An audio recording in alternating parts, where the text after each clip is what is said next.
Good evening, folks. Welcome back to Golem Telly. I am your host, the magical Mr. E. Now, this is my first ever New Year's special, and let's face it, there are few celebrations more traditional than New Year's Eve. So I figured, what a great opportunity to shine the spotlight on something wonderfully traditional. This is the 1979 Beano Book. Don't be a softie.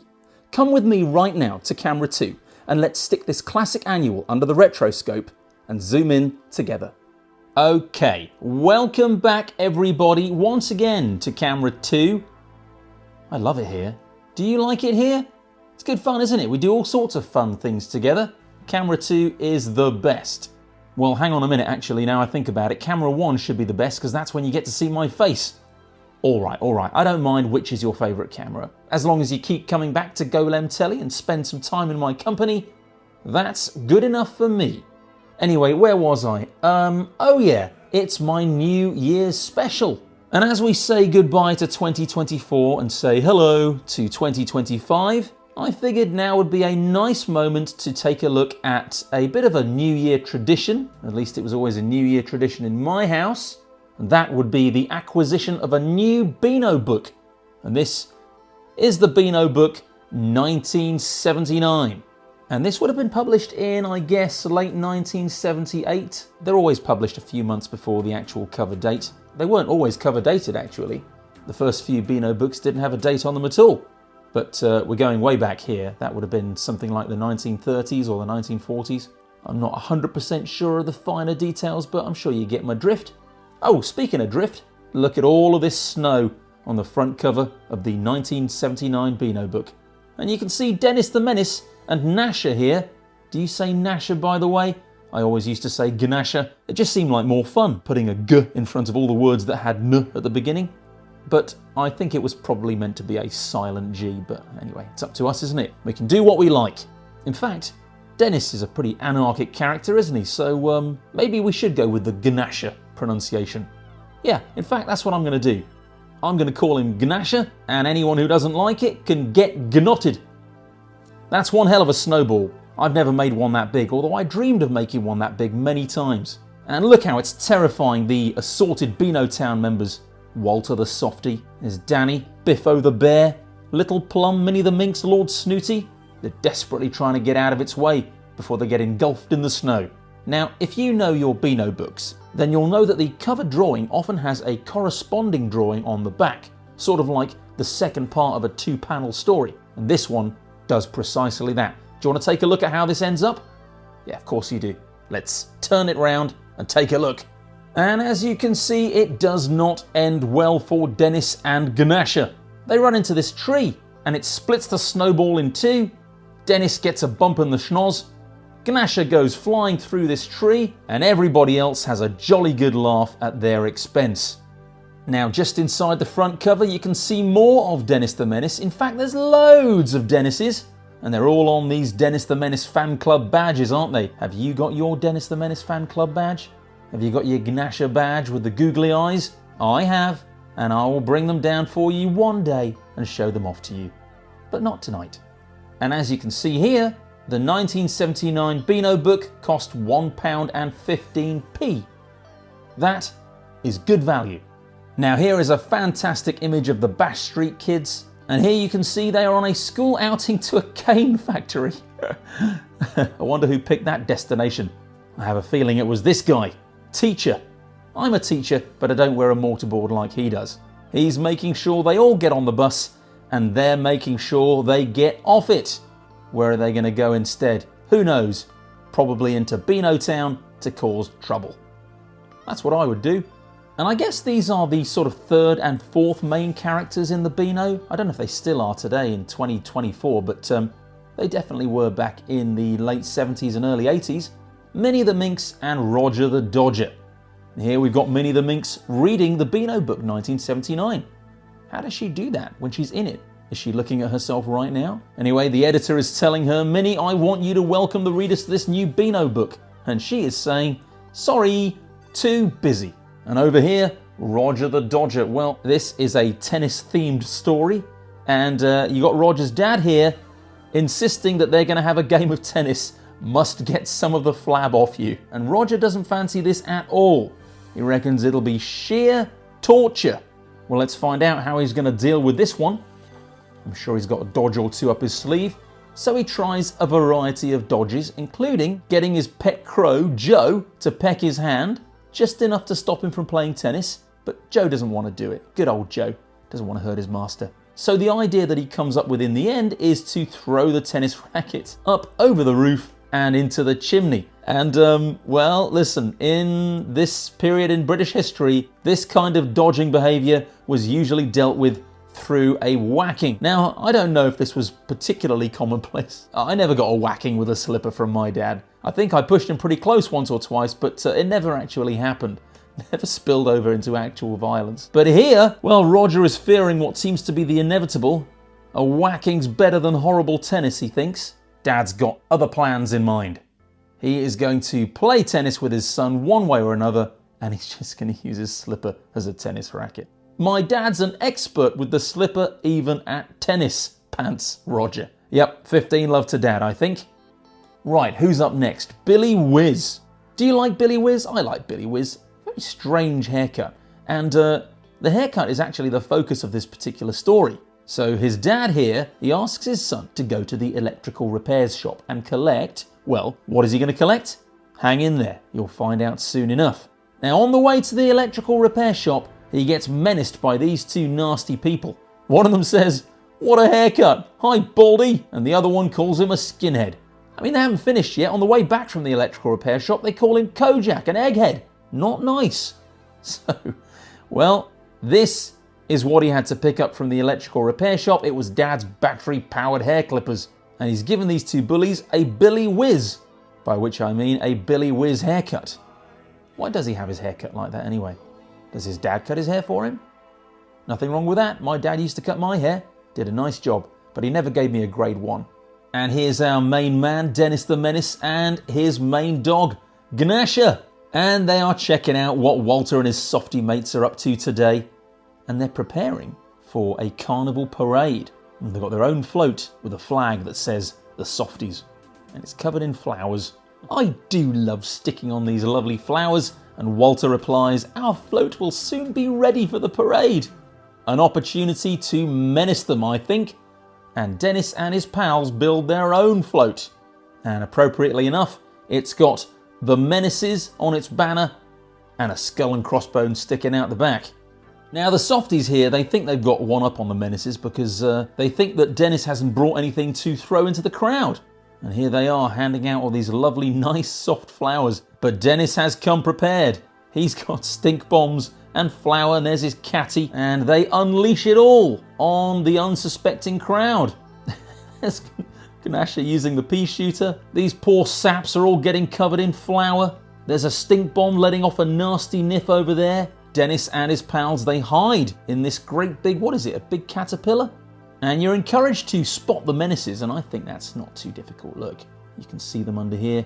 So they're almost home, and they're celebrating their menacing, and Pieface adds, "I wish it wasn't over." But here are their dads to tell them that it's not over. We've decided to have another carnival of our own. And what kind of carnival is it? It's a whacking carnival. Now, I think these are the first actual whackings we've seen in this issue of the Beano Book. Roger came close to one, but instead he just had to play tennis. I don't know if you want to play along at home and maybe we could keep a whacking tally. I'll almost certainly lose count, but at this stage of proceedings we are up to 3. Now this is Minnie the Minx's first story of the annual, and in this one she's going to have a bit of fun with a spray can of Gleamo polish. So here you can see she is preparing the pavement for Fatty Fudge's approach. He is Min's favourite victim, and he slips up on the polished pavement and she takes all of his sweets.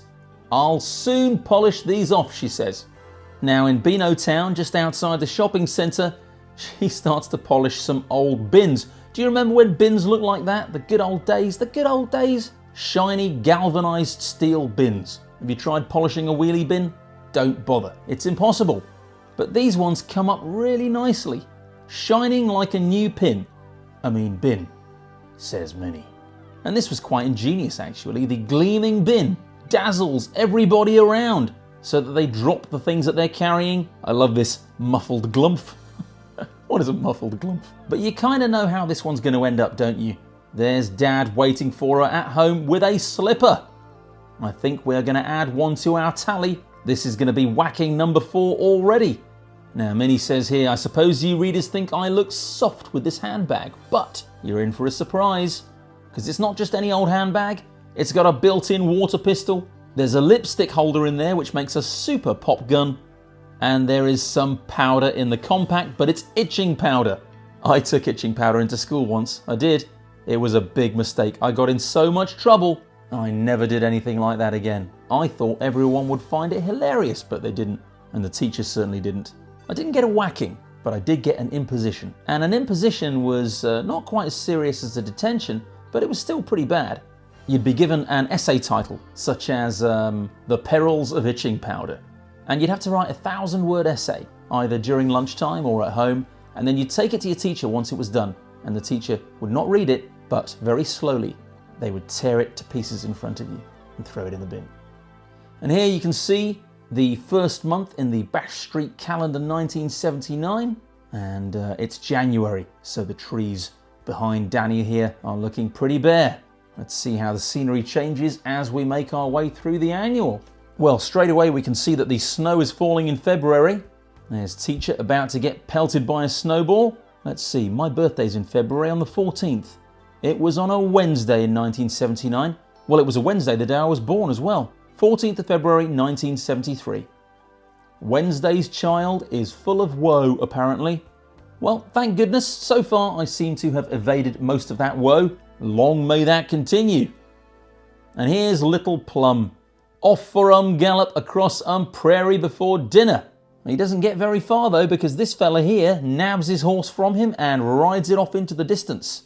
Anyway, the story here is all about people borrowing stuff from Little Plum, and he gets a bit fed up with it because they're borrowing all his things and he doesn't get a chance to enjoy them, such as his copy of the Beano. So, yeah, it's the last straw, as he says over here. I'd like to hire you two gentlemen to get some property back for me. Look at the size of these two guys. Okay, guess they're going to do it. And Little Plum here says I've given collectors enough time to get my stuff back, but he doesn't realise just how much junk he'd lent out. His wigwam is full. But all's well that ends well. He gets to lend it all out again, but this time for money. And there really was a lot of junk in there, wasn't there? There was a beehive, General Custer's last hat stand, a pipe holder, some gobstoppers sucked only once, a picture of Plug, I'm not sure what he's going to do with that, some ripe cheese, an ancient Viking helmet made in Hong Kong. So there we are. He's got some money in his pocket. Now the Three Bears. There were quite a lot of Western-themed stories in the Beano, weren't there? I guess in the 70s, Western movies were still really popular, weren't they? They hardly make any Westerns nowadays. It's a shame. I like Westerns.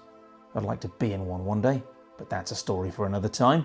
Because as well as Little Plum and the Three Bears, as you can see here, there was also Babyface Finlayson, wasn't there? And I'm sure there's another cowboy character in this annual somewhere, but can't remember who that is off the top of my head. We'll get there. The Three Bears here are up to the usual antics, just trying to steal food. And this chap here is Professor Fried Egg, Animal's friend. And he says we must protect our rare wildlife. It's fast disappearing from our countryside. So what's that got to do with the Three Bears? Well, we'll see. Having tried to nab some donuts, they end up with one ring donut on their noses. And what's his name? Professor Fried Egg, the conservationist here, he says you mustn't harm those ring-nosed bears. But he soon finds out why the Three Bears are so unpopular. And just as he's telling them all that it's his duty to save all these fast disappearing rare breeds, they hatch a plan to run off with his food. $50 to the man who brings me those fat, overfed, thieving common munchers. Talking of wildlife, he's a bit wild himself.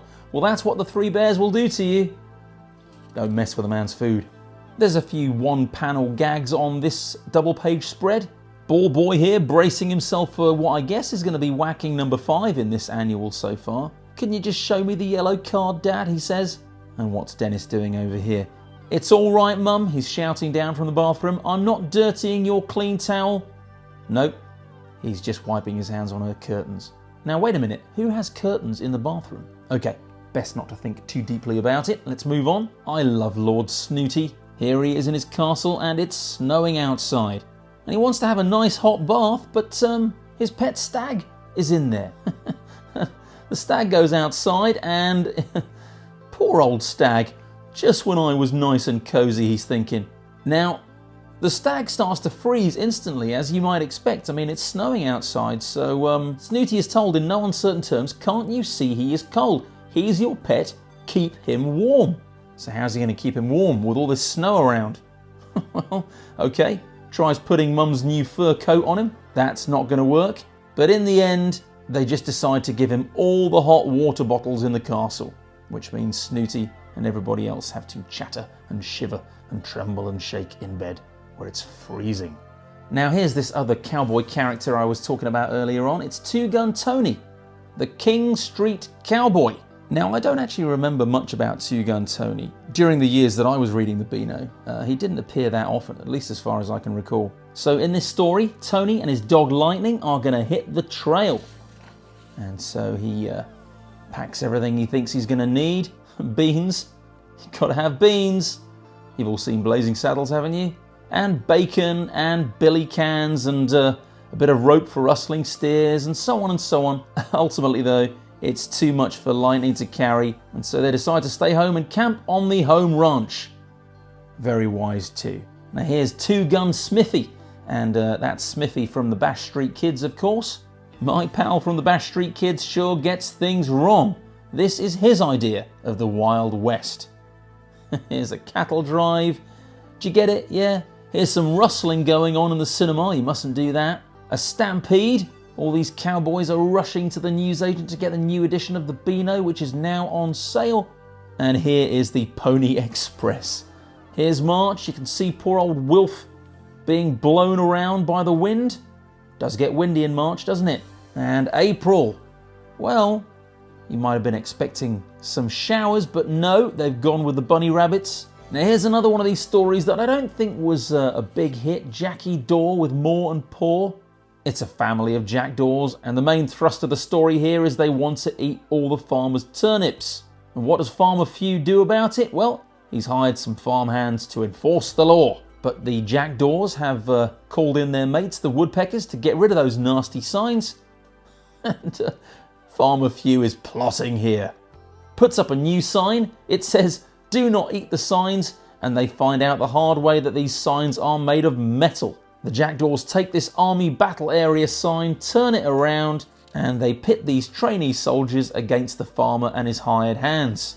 We're being attacked, man the defences, and the jackdaws get to watch all the excitement unfold. Now the nibblers here are fed up with the entrance to their home because it is so dull. So they decide to have a competition. Now, what's that all about? Well, we'll see. They'll need a construction kit, and this is what they come up with. Brand new entrances for all the nibblers. Now, can you guess which entrance goes with which nibbler?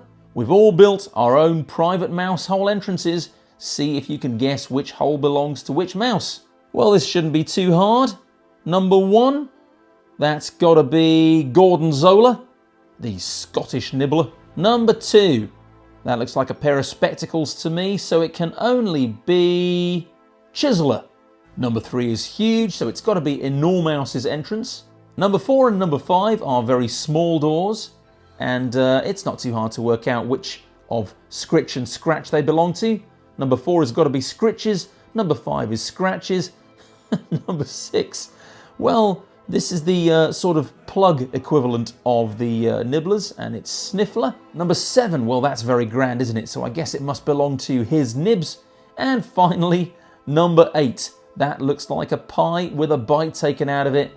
It can only be Cheddar George's entrance. Now, Grandpa, I like Grandpa. Grandpa is like an old age pensioner who still thinks he's a kid. And he decides he'd like to get a new pet. Not a parrot though, or a giraffe. Neither of those options is going to work. And a hippo, that's not a good idea either. His dad says, "You're not getting one. It would be in the bath all the time and we'd get filthy." So in the end, what does he decide to do? He decides he's going to settle for man's best friend, and the reader here thinks he's going to buy a doggy. But no, it's the Beano, and he's taking it for a walk right now. Blimey, is it May already? Actually, it's June, and the sun is shining and Plug is in his bathing costume, and his straw hat and his sunglasses. Here we see Pup Parade, and again they're taking that idea of the Bash Street Kids, and instead of the nibblers this time, it's the pups. And they all pretty much correspond to each of the Bash Street Kids. The Beano photographer is taking our photograph today. We must look really fierce. Can't have the readers thinking that we are softies. No way. And, I mean, back in 1978, 1979, I guess the best way to prove that you weren't a softie was to have a scrap with some local rivals. And here they come, the Blob Street Dogs. This is our chance to show how ferocious we are. Battle commences, and the result is a draw. But they have proven themselves to be the toughest dogs in the Beano. Or so they think. Because who's this? Gnasher. So they think they're the toughest dogs in the Beano, eh? No chance. We've changed our minds and decided to be kind, gentle and adorable pups after all. Because this is how the photograph turned out. And they're all grovelling before Gnasher. Quite right too. And we're spending a bit more time in the company of the pups here. What is a master? Well, a master likes to give his dog a bone but complains when he eats it. He's getting covered in bits of bone here.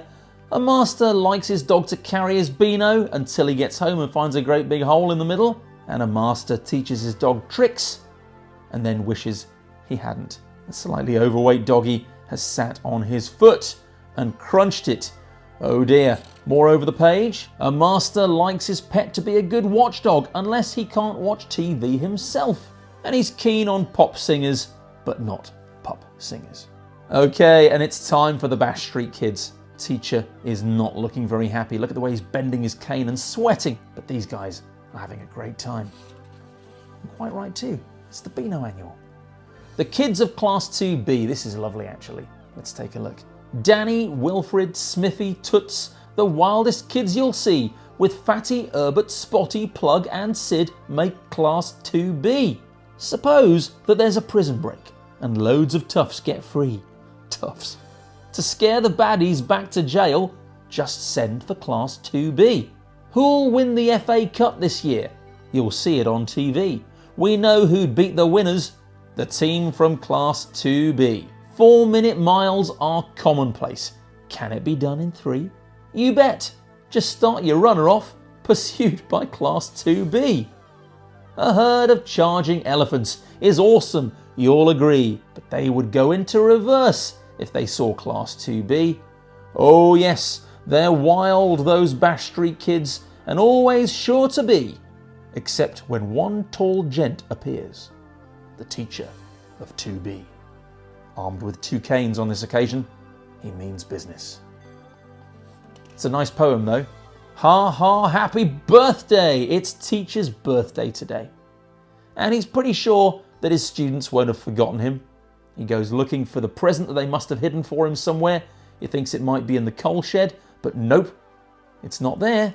And he wonders if this cake might be for him, but nope, it's just a morning snack for this hungry boy. Maybe all the pupils have made cards for teacher. Nope, not one greetings card. We want to come to your party. Have a party for us. So understandably, teacher is a little bit angry, but in the end it all works out okay because the headmaster has organised a Bash Street birthday party for teacher. I never expected anything. What a surprise. Homework is for char ladies. This was a Bash Street Kids story in which they're fascinated by the Guinness Book of Records, or actually, I think it's the Orange Juice Book of Records, yeah. That's Smithy's record. It's square, of course. Yet another record-breaking performance from my lovely face. Poor old Plug. This is Wilfred's unfinished symphony. That's quite clever. So things that will never happen. Smithy getting something right at last. Poor old Smithy. Teacher selling his canes. That's never going to happen. And a glimpse of Wilfred's teeth. Now here's Ball Boy, and his cousin Herbert is a photographer. And he's going to try and take a nice picture of Ball Boy in action. Here we see Ball Boy leaping up to head the ball. Got that action shot, Herb? Well, you can see him clicking, but how's it going to turn out? Well, we'll find out soon enough. There's Ball Boy scoring a goal, having gone around the hapless keeper. Did you get that lovely shot, Herb? I think we know how this is going to end up. Call yourself a photographer? Turn the page to see the photos, readers. Oh dear. Me heading ball. Me showing great joy when about to score. My best goal ever, it's a shame. And receiving my teammates' congratulations. Oh well, never mind. Maybe next time. Okay, we're into July. And there's Wilfred doing a little bit of paddling in the sea. Looks like he's having fun. And August. Now, Billy Whiz is back and he is running around trying to be helpful. Can I help with your shopping, Mum? He says. Well, all she needs here is a tin of soup. Let's see how Billy Whiz handles this. Okay, that's what happens when you run around in a supermarket. Don't worry, mister, he says, I'll catch them and set up your display again. Mum's not happy though. Don't worry, he won't cause any more damage. You're coming home with me, my lad, slowly. But, uh-oh, look where Billy's rebuilt the display. It's on Mum's untied shoelace, and now it's her turn to make a mess of the display. Here's Gnasher's tale. Did I tell you about the big dog who used to bully my pup pals? Now, he's not frightened by this big dog. In fact, he's thinking he's too big for me to hit. He would if he could, but a few seconds later, this'll do the trick. Empties out these packaging boxes here and uses them to leap up and jump so he can bite this big horrible dog's nose. I'm a boxer, really, readers. Our hero. Good old gnasher. Right, Tom, Dick and Sally. I used to like Tom, Dick and Sally. I think the basic thrust of this story was you had the two brothers, Tom and Dick, and you had Sally, who used to want to join in the fun, but they often left her out. But anyway, let's see how this one goes. They're playing leapfrog, the two boys, and Sally wants to join in. Here I go, but uh-oh, my back's stiff. He stands up. Oh no. And, sorry Dick, splotch into the snow. Stupid girl, you should look before you leap. Oh, I remember this one now. It's all about looking before you leap and leaping before you look and that kind of thing. Okay. They start throwing snowballs at her and, well, you see, we told you, always look before you leap. She's landed in this icy pond. But then she sees something, oh my goodness, tells her brothers to look out, leap for it. Too late though. A runaway snowball. In your case, boys, it should have been leap before you look. They'll know better next time. Now here's another dose of Minnie the Minx, and it is snowing, says the reader. Now the reader says, the same reader, why aren't you out minxing, Minnie? Love the banner above her bed, by the way. Never be without a Beano. Take heed, folks.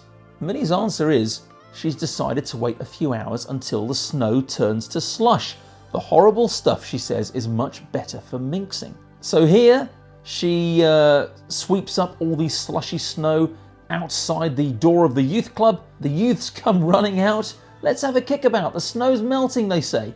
But no, straight into the slush man. And then she says to Fatty here, she says, how would you like a huge pile of ice all melting? And he thinks, wow, a big pot of ice cream? Yes, please. Well, here you are then. Minxed again. And is she really going to sweep a path for PC time here? Oh, this is most kind, he thinks. Uh-oh, sorry, you have to go now. And it's another minxing success. Into the slushy pile he goes. But as is often the case, Minnie's comeuppance is not far away. I hear your behaviour has been as ghastly as ever, Minnie.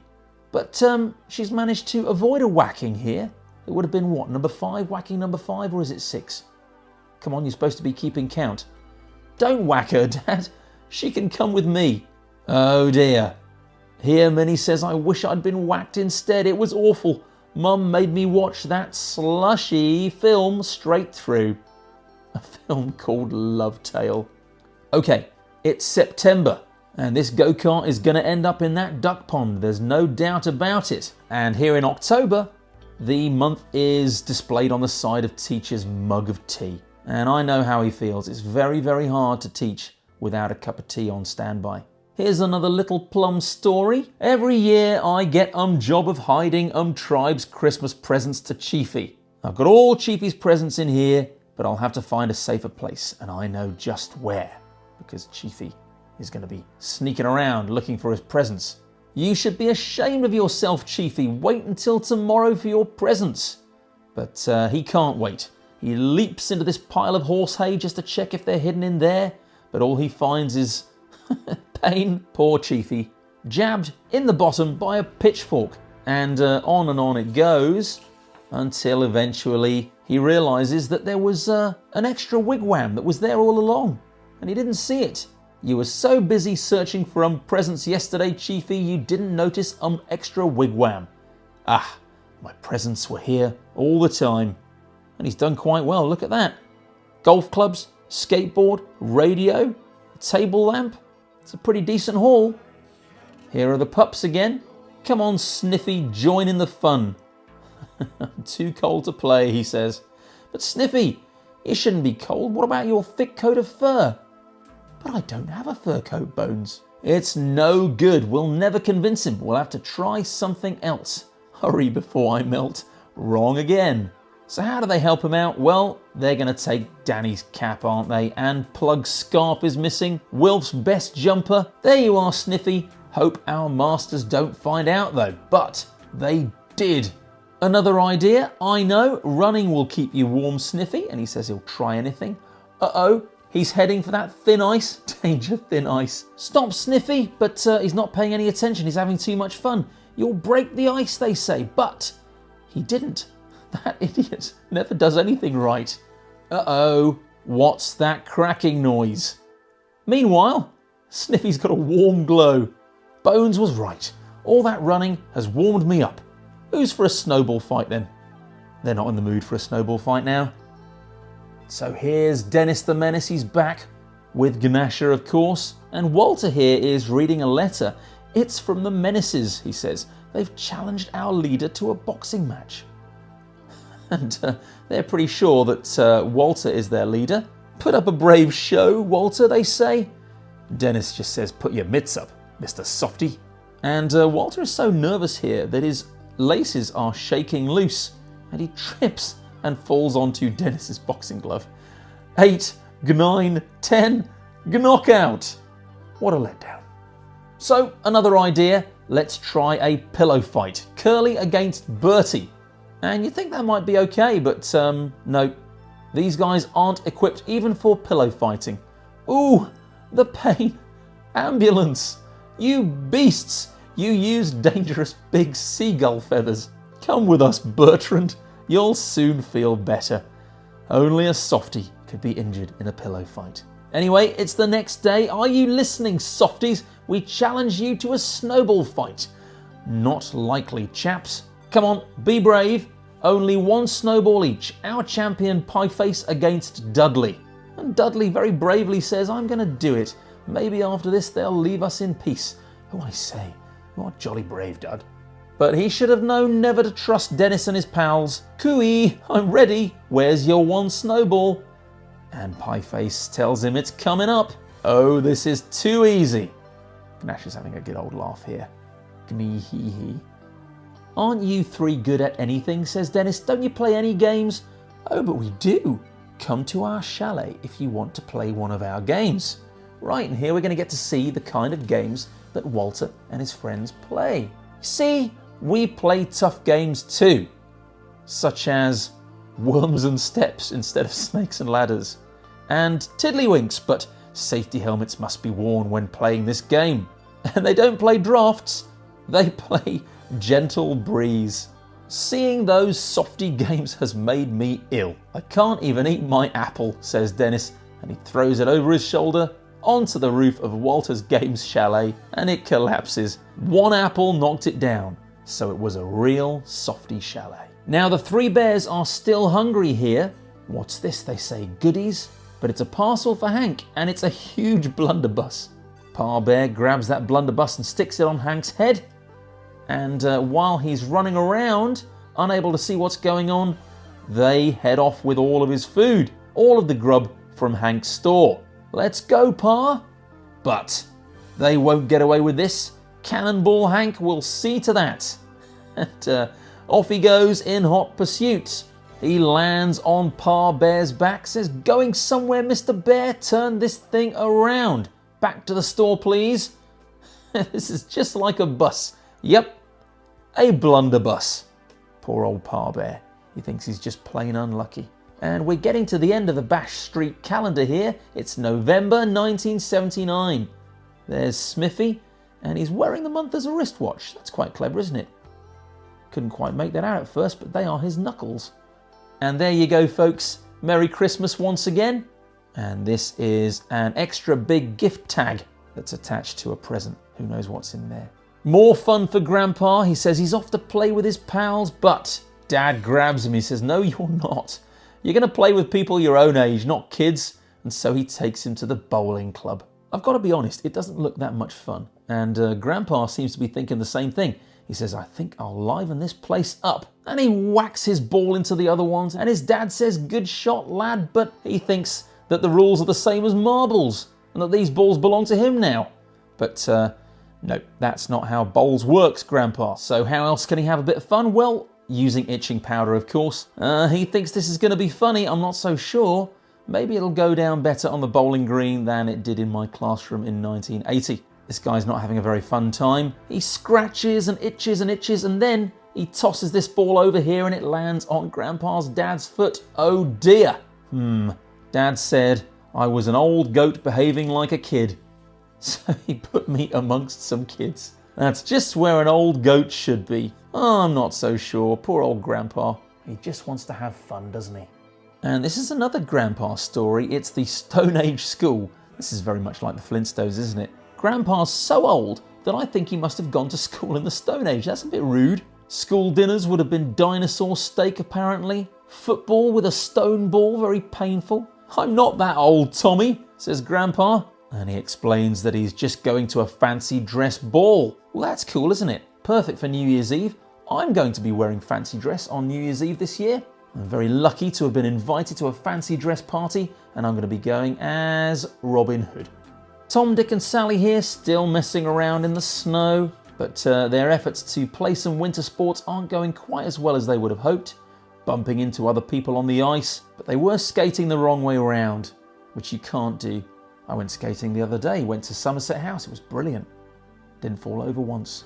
Anyway, we'll try sledging, they say. No fear of us bumping into someone sledging uphill, but someone's built a snowman in an inconvenient spot and they crash straight into it. Flump! Unable to see where they're going, they smash straight into a tree. In the end, they just give up. No more winter sports for me, let's just watch some sports instead.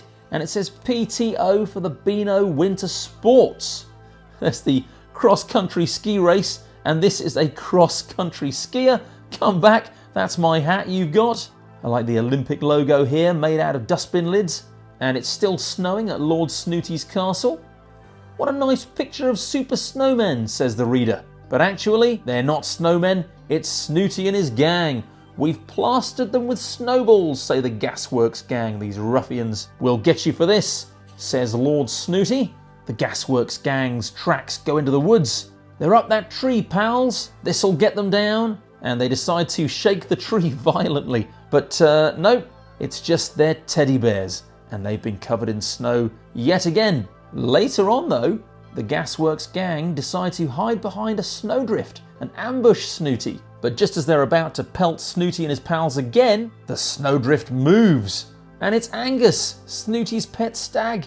He was just sleeping under the snow. And he's completely unaware that he's just saved his master from another barrage of snowballs.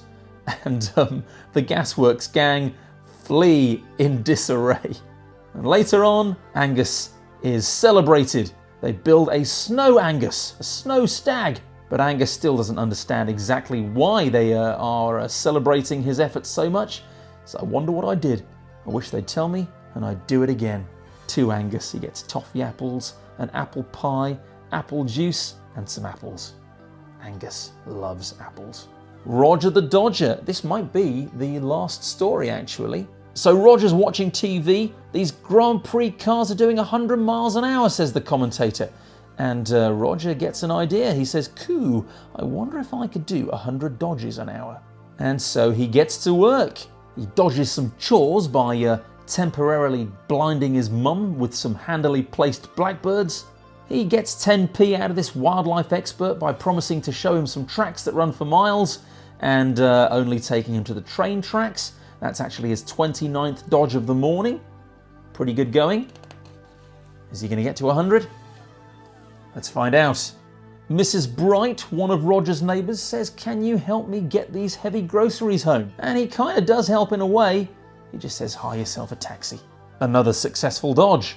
45 dodges in half an hour, in fact. But he's behind his time, so he must speed up. 63rd dodge is copying Swatty Sturrock's homework by photographing it with an instant camera. Many more dodges later. "Did you drop some money in the grass, Tommy?" "I didn't say there was any money there. I just wanted to reach this apple." That's dodge number 84. And later on, "I've done 99 dodges and I've got 1 minute left for the last one. I'll do it at home." But Dad is waiting. "I've had 99 complaints about you, son, and now I'm going to attempt 100 whacks an hour." He ended up getting that whacking after all. And we're pretty much at the end here, folks. "We're having the last word in this book," says Teacher. "Did you enjoy the antics of all the funny folk inside?" Yes, we know you did. And you can see them every week of the year here. It's the last word in comics. What is it? The Beano. And there is that legendary gnasher badge, which any self-respecting menace must wear on the lapel of their blazer. And if you want to know how to get one, well, gnasher's telling you right here. He says, "Join gnasher's fan club. There's a badge for you. See your weekly Beano for details." And that, folks, is that. We've done it. The Beano Book 1979. What a classic. Okay, folks, let's scarper back to camera one for the last time in 2024 and wrap up the show for this year. I hope you enjoyed racing through the 1979 Beano Book with me, Billy Whiz style. Thank you so much for joining me again this evening. I really do appreciate it. If you could like and share this video, I would owe you big time. And if you could subscribe to Golem Telly if you haven't done so already, I would owe you even bigger time. I'll be back in a few days' time with my first show of 2025. In the meantime, please enjoy the rest of your evening, have a happy new year, and I look forward to seeing you again very soon. Evening shadows deep.